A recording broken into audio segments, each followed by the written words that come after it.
एक लड़की को मैं रोज़ रोते हुए देखती थी समुद्र किनारे बैठ के। रोज़ तकरीबन 3-4 हफ्ते तक मैं देखी कि वो समुद्र किनारे बैठ के रो रही है। मैं कई बार सोची कि उससे पूछूं उसको क्या प्रॉब्लम है, बट मुंबई में ऐसा है कि हज़ारों लोग समुद्र किनारे मन की शांति के लिए बैठते हैं और कुछ भी पूछना सही नहीं होता, इसलिए मैं कभी टोकी नहीं। लेकिन मैं रोज़ देखती थी कि वो बैठ के वहाँ पे रोती है, क्योंकि मेरा घर ठीक वहीं सामने में है और मेरे बिल्डिंग की खिड़की से सब दिखता है। एक दिन बहुत रात हो चुका था और वो रात को बैठ के वहाँ पे रो रही थी।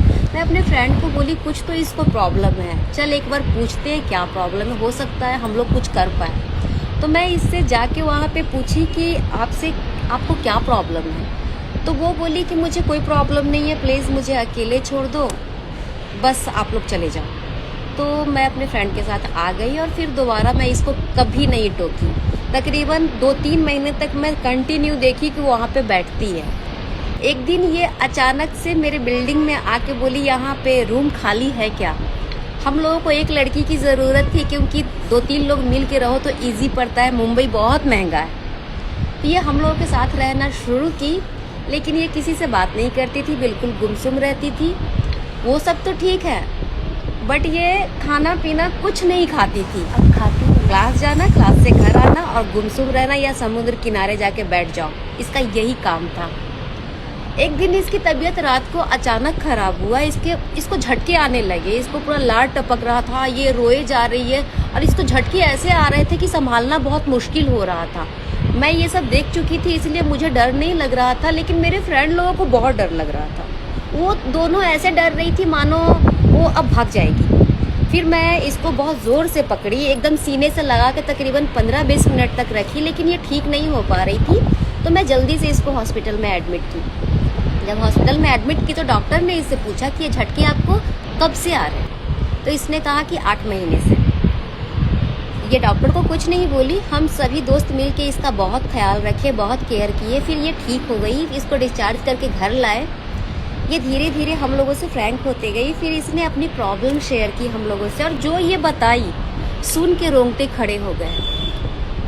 एक्चुअली इसका पास्ट इतना गंदा था कि इस दुख को सिर्फ वो समझ सकता है जिसके ऊपर बीता हो।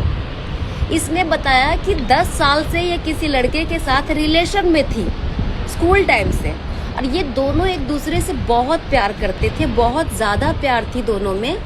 और उस लड़के की प्रॉब्लम ये थी कि वो बहुत मिडिल क्लास फैमिली से था, ये भी मिडिल क्लास फैमिली से थी, और दोनों को शादी के रुकावट सिर्फ इसलिए आ रहे थे क्योंकि उसके पास नौकरी नहीं था। इसके पापा का कहना था कि नौकरी कर लेगा, उसके बाद तुम्हारी शादी कर देगी। लड़का भी यही चाहता था, लेकिन वो बहुत ट्राई कर रहा था, उसकी नौकरी लग नहीं रही थी। लड़का पढ़ने में बहुत अच्छा था। हाँ, वो नवोदय का स्टूडेंट था। नवोदय का स्टूडेंट आपको पता है कितना इंटेलिजेंट होता है पढ़ाई लिखाई में। वो थोड़ा सा अंधविश्वासी जो होते हैं ना, उस टाइप का था। वो बहुत सारे साधुओं के पास गया, थोड़ा सा पंडित लोगों के पास गया कि मेरे नौकरी जल्दी से जल्दी लग जाए, क्योंकि उसको भी शादी बहुत जल्द करना था। मैं ये बातें इसलिए शेयर कर रही हूँ आपसे क्योंकि प्यार में इंसान की तड़प और फीलिंग्स क्या होती है, इसलिए ये बता रही हूँ कि एक बार उसको एजेंट मिला, इसके बॉयफ्रेंड को एक एजेंट मिला, जो उसने कहा कि मैं 100% आपका सरकारी नौकरी लगवा सकता हूँ गारंटी के साथ, आप मुझे 2 लाख रुपया दो। ऐसा इंडिया में लाखों लोगों के साथ हो चुका है। वो बंदा के पास खाने के लिए पैसा नहीं है, वो 2 लाख रुपया कहाँ से देगा, उसकी जेब में फूटी कौड़ी नहीं है।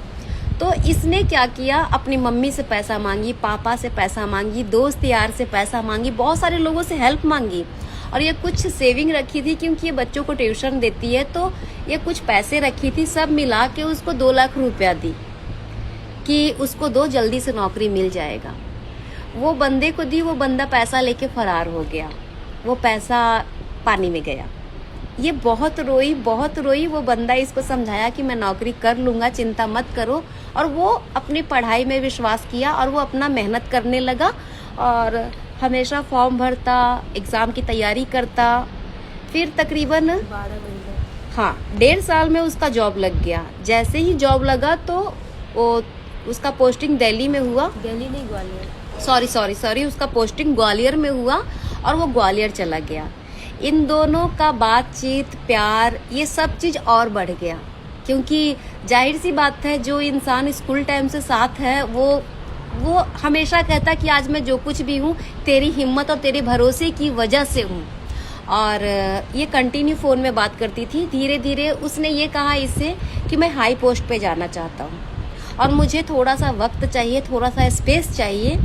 मैं पढ़ना चाहता हूँ मन लगा के, क्योंकि मैं तेरे से बात करता हूँ तो पढ़ाई, काम, दो चीज़ एक साथ नहीं कर पाता हूँ।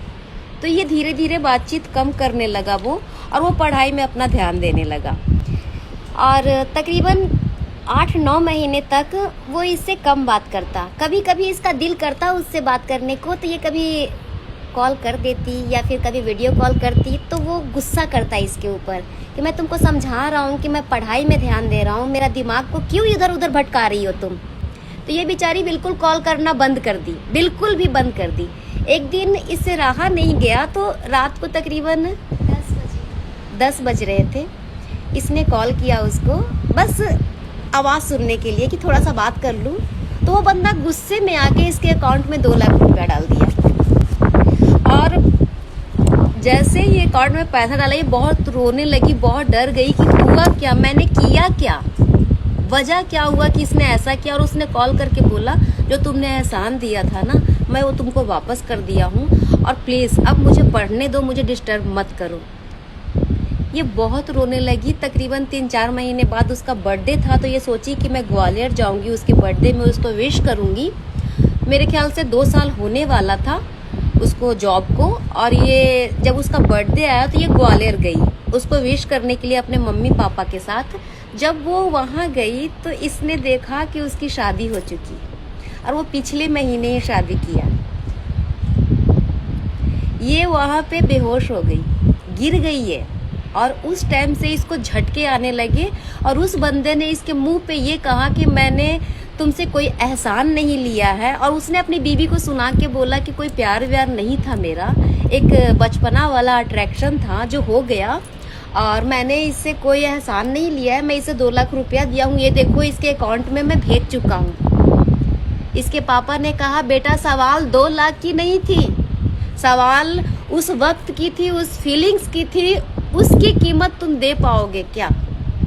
उस वक्त का कीमत है जो मेरी बेटी तुम्हारे लिए इकट्ठा कर रही थी पैसा, ये मैं जानता हूँ। उसके बाप ने भी बहुत रोया, उसकी माँ भी बहुत रोई, और अपने बेटी को जल्दी से हॉस्पिटल में एडमिट किए, क्योंकि उसको बहुत झटके आ रहे थे उस वक्त, वो सदमा बर्दाश्त नहीं कर पाई। फिर कई बार ऐसा हुआ कि ये सुसाइड करने की कोशिश की, फिर इसको वहाँ से उसके पापा ने मुंबई भेज दिया, क्योंकि ये फैशन डिज़ाइनिंग का कोर्स करना चाहती थी। तो ये मुंबई आ गई, लेकिन मुंबई में आके भी वो उस जगह से, उस पल से, उस इंसान के हर चीज़ से ये बाहर नहीं निकल पाई है। और पता नहीं कितना वक्त लगेगा बाहर निकलने में, बट हम लोगों के साथ घुलती मिलती है, अब बातें करती है, थोड़ा सा अब खुश रहती है, धीरे धीरे रिकवर हो रही है ये। बट कभी कभी ऐसा होता है कि बहुत चीख चीख के रोती है। पता नहीं लोग ऐसे क्यों करते हैं। मैं तो इतना ही कहूँगी कि इतना बुरा किसी के साथ मत करो, ऊपर वाला भी देख रहा है, थोड़ी सी इंसानियत तो जिंदा रखो। खैर ये अभी ठीक है, और आइए मैं आपको इससे मिलवाती हूँ।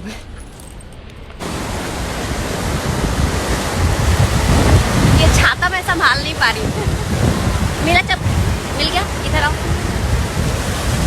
ये मेरी फ्रेंड, और अभी तो ये बहुत खुश है मेरे साथ। और यहाँ बहुत तूफान आया हुआ है, ये देखो इधर बहुत तेज तूफान। चलो दोस्तों, तो मैं फिर आपसे बाद में मिलती हूँ। Bye, love you all.